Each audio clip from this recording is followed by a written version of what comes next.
Hi, my name is River. If this is your first time watching one of my videos, this channel is dedicated towards documenting the early stages of myself and this body, kind of exploring the fact if we could have dissociative identity disorder, also formerly known as like multiple personality disorder. So I'm not formally diagnosed, but I wanted to sorry if you hear my dog chewing.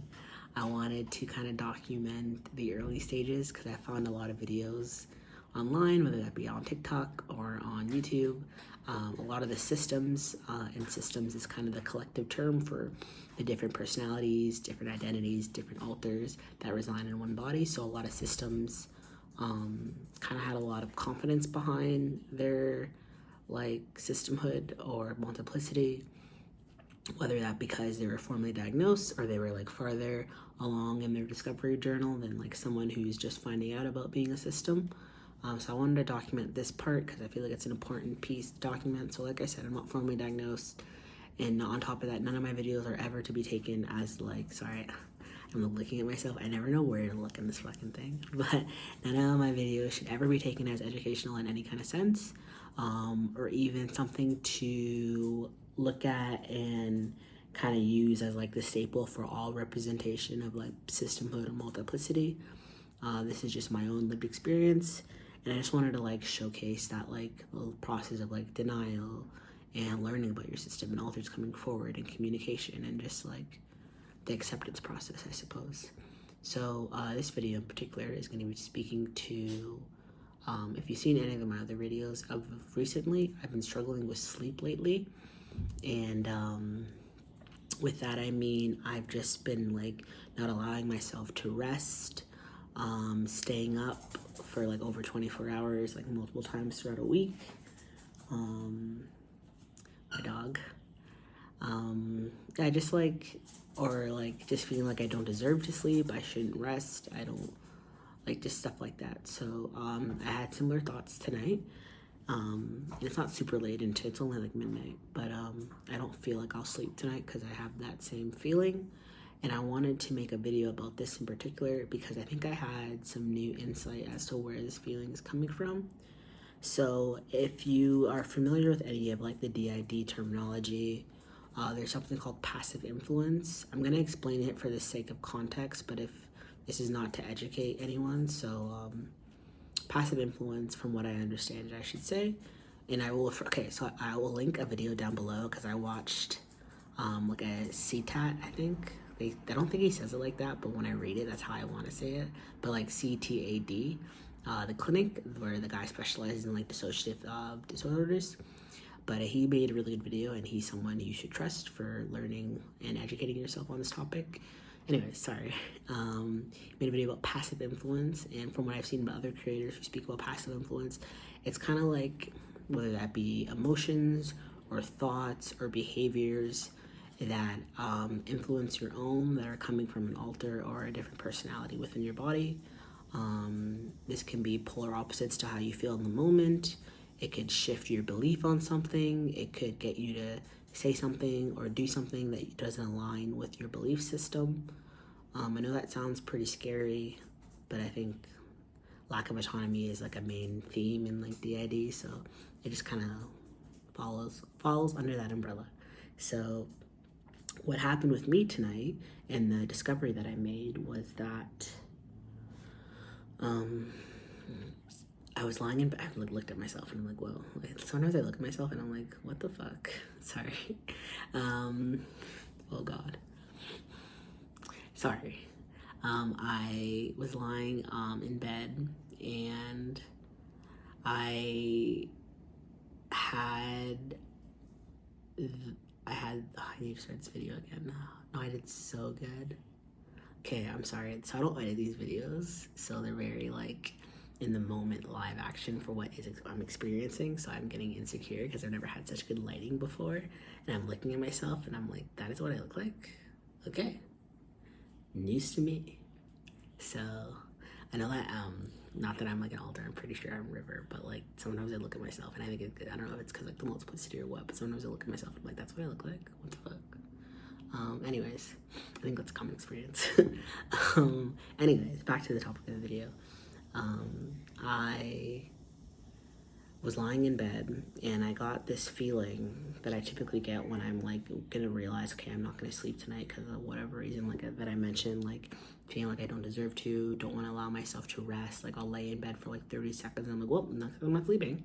And all those times had the same feeling that I couldn't quite identify or put a feeling, like a label to. And I'm still struggling with that, but I'm thinking it's to do with like resentment or like anger in some sense. I have a really tough time. I've been told I'm a pretty insightful person. Despite that, I have a really hard time labeling emotions and labeling the emotions that I'm experiencing in the moment. So I'm gonna have a hard time explaining this, but like it was like I said, like this like irritation or like just like a vague feeling of like upset, but like upset because of anger. So I'll link this video too, but the CTAD clinic made a video talking about, I don't even remember what the video was about, but he said something like experiencing emotions, like, or something like, I just watched it today, I don't even remember, but I remember one particular, and I think that's maybe where this insight's coming from. But he talks about when you experience an emotion that is coming from a part. So sometimes he refers to like alters as parts.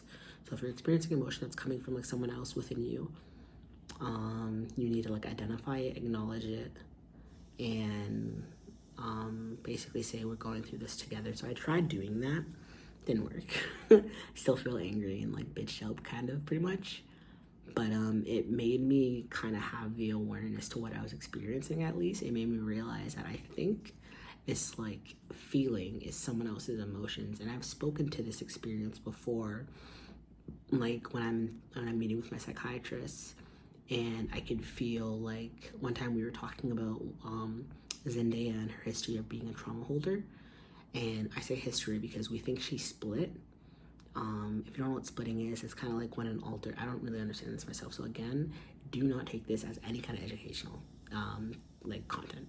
But splitting is like when an alter, for whatever reason, stress, trauma, along those lines, a fraction of themselves or a piece of themselves breaks off into a new alter, a new fragment, a new whatever. So they lose that aspect of themselves, and that becomes a different fragmented part of consciousness. So we think that happened to her because she at one point had, since this is, I feel like there's so much like terminology I need to explain, and I don't want to do that because I don't want to like educate, but basically she was able to like remember some of her memories. I described it from what my doctor rephrased back to me as deja vu memories, where it's like what a lot of my memories are. It's like knowing something happened but not having, like, I don't even understand what memories are because my memory, like I don't experience normal memories, but it's like I know something happened without having like is it like a movie in your head or something, like there's no like conceptualized thing that I can turn back to and be like, that's what happened. But it was like the closest thing. This video doesn't make sense anymore. It's 8 minutes. Sorry. It's like the closest thing that any one of us has ever had to like the trauma that I believe in. That I say I believe because I'm still very skeptical of all this. But like if you ask someone like Zendaya, she'd be like, yeah, I fucking lived through that, you asshole. So the experience she went through, she split. I'm still talking about this. She split, and now she can't remember that anymore. So going back to what I was speaking to, meeting with my psychiatrist, when I was speaking to the trauma she experienced and like the pictures she drew in my journal and stuff, I guess I should say our journal, anyways, in the journal that we use, I felt, actually I think it was Brielle in that meeting. Yeah, I think it was Brielle. But like we experienced like intense sadness and like wanting to like bawl our eyes out without having that connection. So I think because we didn't have that connection, it wasn't like Brielle's experiences. And I know this, okay, so if you haven't seen any of my other videos, this is probably like, what is this guy talking about? But like the way like amnesia works in our system is like everyone who fronts or like takes control of the body, we all kind of like have the same memory bank. And then so like what we can remember, all of us can remember, and what we can't remember, none of us can remember, which is why I think Zendaya split. I think the way my brain developed to dissociate and protect the consciousness awareness, like, of the trauma happening. There's something I needed to split off. I think also that was just a very messed up part of my life. Like, I was fucked up. Excuse that language, but like, really, like, not okay in any kind of sense of the word. Like, just I wasn't good during that time, and so like the body was experiencing a lot of stress, is what I'm trying to say. So I think that's another reason why Zendaya split, but I think it's mostly because like that awareness of like myself as the host needed to like no longer be connected to me. So I think this is just my own hypothesis. Again, can never say things right. Hypothesis about what I experienced and why my brain did what it did, which is what making Zendaya split. So I feel like I'm just like talking way too long about random stuff. So sorry. I'm gonna go back to the point of this video. Yeah, just lying in bed and feeling like irritation and yeah, passive influence. So I don't know, like I acknowledged how that part was feeling, because I don't think that anger or that irritation or that resentment is coming from me. I don't know if this is like a trauma thing, like I don't know what to call it, but like a trauma response, or if this is like a part who's not happy with me or is trying to like hurt me or whatever. I'm not really sure. All I know is I'm not sleeping tonight. And then I do like self-sabotage shit, or like I'm very sensitive to caffeine, but like I'll go like make a coffee and then I'm like definitely not sleeping now. So I'm not helping my own case anyways, because I do have this is what I mean, like I just make these videos for myself, because like this is like I needed to get these thoughts to someone, and there's no one in my life who's gonna listen to me at this point. But I do have sleeping meds I could take. So the healthy, logical part of me, the wise mind, as DBT likes to say, is telling me to take my medication, but the self-sabotage in me, the invisible self-harm in me, the wants to not do what's good for me, wherever that part of me is like, no, you're gonna drink caffeine instead and you're not gonna sleep. So I think I'll make another video, because I need to make a better video talking about this. But that's what I think passive influence impacts me. And I think this whole like not sleeping thing is passive influence. And yeah, I'm probably not gonna sleep, so I might make another part 2 of this video, trying to like formulate my thoughts better, because I think I'm a little high energy or something. I don't know. Like this video sucked. I'm sorry if you watched it. It's 12 minutes of nothing. So thanks. Peace out.